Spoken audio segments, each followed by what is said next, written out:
एक बार की बात है, सारी दुनिया मुश्किल में थी।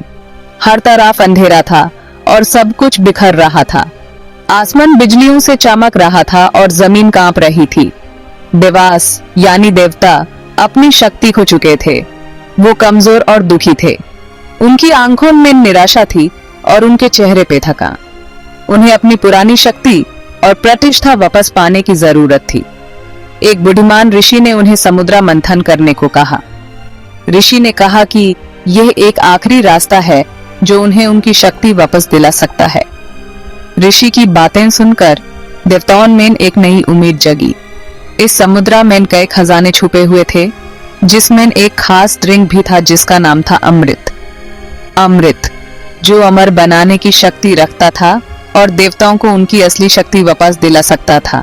ये जादुई अमृत उनकी शक्ति वापस ला सकता था। अमृत के बिना देवताओं का जीवन अधूरा था। उन्हें अपनी पुरानी शक्ति और ताकत वापस पाने का बस यही एक रास्ता था। लेकिन इतने बड़े समुद्र का मंथन करना आसान नहीं था। समुद्र मंथन एक कठिन और समय लगने वाला काम था। इसके लिए बहुत शक्ति और साहस की जरूरत थी। देवस अकेले यह काम करने के लिए बहुत कमजोर थे। उन्हें मदद की जरूरत थी। उन्होंने सोचा कि अगर उन्हें मदद मिल जाए तो शायद ये संभव हो सकता है। तो उन्होंने अपने दुश्मन असुरस यानी राक्षस के साथ एक समझौता किया। असुरस भी शक्ति और अमृत के लिए ललायत थे। दोनों ने मिलकर एक योजना बनाई। वो साथ में समुद्र मंथन करेंगे और खजाने बांट लेंगे। यह एक अनोखा समझौता था जिसमें दुश्मन भी साथ मिलकर काम कर रहे थे। समुद्र मंथन का ये सफर शुरू होने वाला था और इसमें कई कठिनाइयां आने वाली थी। देवस और असुरस को मंथन करने के लिए एक मुथनी और रस्सी की जरूरत थी। उन्होंने माउंट मंदरा को मुथनी और वसुकी नागराज को रस्सी बनाया। अब उन्हें किसी ऐसे शख्स की जरूरत थी जो इस पर्वत को संभाल सके। यह बहुत ही जरूरी काम था। पालनहार विष्णु को पता था कि क्या करना है। उन्होंने एक विशाल कछुए का रूप धारण किया और समुद्र में खुद की पीठ पर माउंट मंदारा को उठा के ले गए।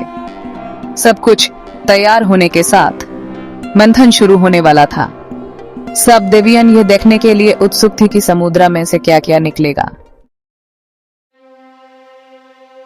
देवस ने वसुकी की पूंछ पकड़ दी और असुरस ने उसका सर। उन्होंने आगे पीछे खींचना शुरू किया, जिसे समुद्र का मंथन होने लगा। समुद्र गरजने लगा। ऊंची ऊंची लहरें उठने लगीं। मंथन बहुत मुश्किल था। यह बहुत लंबे समय तक चलता रहा। देवस और असुरस थक गए, लेकिन वो रुके नहीं। उन्हें पता था कि उनके लिए अद्भुत खजाने इंतजार कर रहे हैं। मंथन से अद्भुत चीजें निकलने लगीं। सबसे पहले कामधेनु, कामना पूरी करने वाली गाय निकली। फिर वरुणी, शराब की देवी, शराब से भरा एक बर्तन लिए हुए निकली। उसके बाद परिजात, सुगंधित फूलों वाला पेड़ निकला।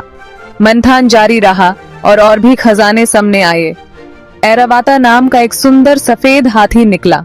फिर उच्चैः श्रवा, 7 सिर वाला एक शानदार घोड़ा निकला। देवास और असुरस इन अजूबों को देखकर हैरान हो गए। फिर एक जादुई घटना घटी। समुद्र से एक सुंदर देवी प्रकट हुई। ये थी लक्ष्मी, धन और समृद्धि की देवी। वह इतनी सुंदर थी कि सब देखते रह गए। लक्ष्मी ने विष्णु को अपना पति चुना। वह धरती पर तब तक रहने को राजी हुई जब तक यहाँ सच्चाई और धार्मिकता रहेगी। लक्ष्मी के आगमन से सभी में खुशी और उम्मीद जाग गई। लेकिन मंथन अभी खत्म नहीं हुआ था। समुद्र मंथन यानी कि सागर मंथन एक ऐसा महान कथा है जिसमें देवता और असुर दोनों ने मिलकर समुद्र को मथा था। ये मंथन सिर्फ अमृत के लिए नहीं, बल्कि अनेक अनमोल वस्तुओं के लिए भी किया गया था। हर कोई अपने हिस्से का धन प्राप्त करना चाहता था। अंत में धनवंतरी देवताओं के वैद्य अमृत का घड़ा लिए निकले। अमृत जो अमर होने का प्रतीक था। सभी देवता और असुर उसे प्राप्त करने के लिए उत्सुक थे। धनवंतरी का प्रकट होना एक शुभ संकेत था, लेकिन यह सिर्फ शुरुआत थी। लेकिन कोई यूं ले पाता, उसके पहले ही एक भयानक बात हुई। समुद्र के गहराइयों से एक ऐसा विष निकला जो सभी के लिए खतरा बन गया। ये विष इतना प्रबल था कि सभी देवता और असुर घबरा गए। समुद्र से हलाहल नाम का एक खतरनाक विष निकला।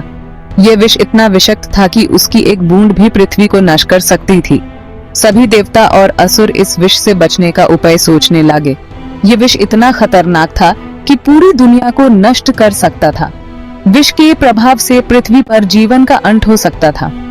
सभी देवता और असुर इस विष से बचने के लिए एकत्र हुए।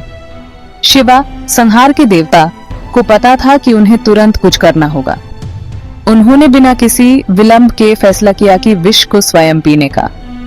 उनकी इस साहसिक कदम ने सभी को चकित कर दिया। उन्होंने खुद ही विष पी लिया। शिवा ने अपने गले से विष को अंदर जाने दिया, लेकिन उन्होंने अपने शरीर में उसे फैलने नहीं दिया। उनका यह बलिदान सभी के लिए एक मिसाल बन गया। शिवा की पत्नी पार्वती बहुत फुर्तीली थी। उन्होंने तुरंत अपने पति की मदद के लिए आगे बढ़कर कदम उठाया।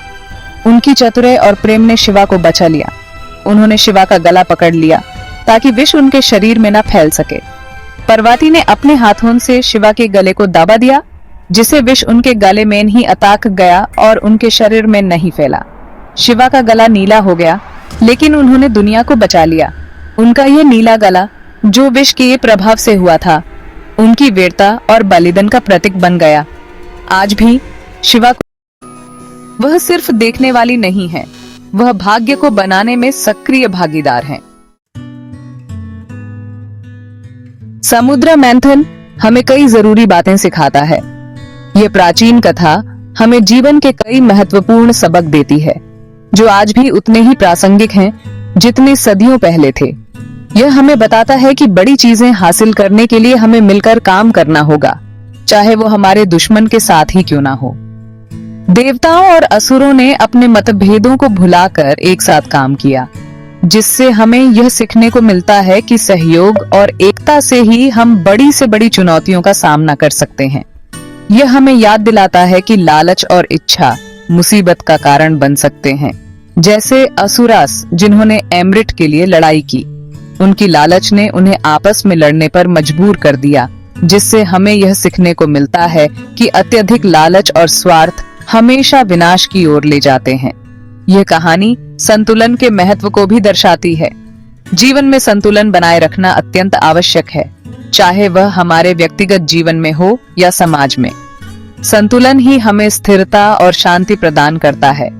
जैसे समुद्र मंथन से अच्छी और बुरी दोनों चीजें निकली, वैसे ही जिंदगी में सुख और दुख, सफलता और असफलता दोनों होते हैं। यह हमें यह सिखाता है कि जीवन में हर चीज का एक दूसरा पहलू होता है और हमें दोनों को स्वीकार करना चाहिए। हमें दोनों को स्वीकार करना चाहिए और सामंजस्य बनाने की कोशिश करनी चाहिए। जीवन में संतुलन और सामंजस्य ही हमें सच्ची खुशी और शांति की ओर ले जाते हैं। समुद्र मंथन की यह कथा हमें यह सिखाती है कि जीवन में हर परिस्थिति का सामना धैर्य और समझदारी से करना चाहिए और हर अनुभव से कुछ न कुछ सीखना चाहिए। समुद्र मंथन की कहानी हिंदू पुराणों की एक प्रिय कहानी है। यह साहस, वीरता और बुराई पर अच्छाई की जीत की कहानी है। यह कहानी अक्सर गीतों, नृत्यों और नाटकों के माध्यम से बताई जाती है। यह हमें विश्वास की शक्ति, सहयोग के महत्व और मानव आत्मा की स्थायी ताकत की याद दिलाती है। समुद्र मंथन आज भी लोगों को प्रेरित करता है, हमें याद दिलाता है कि बड़ी से बड़ी चुनौतियों का सामना करते हुए भी हमेशा उम्मीद होती है और मिलकर हम किसी भी बाधा को पार कर सकते हैं।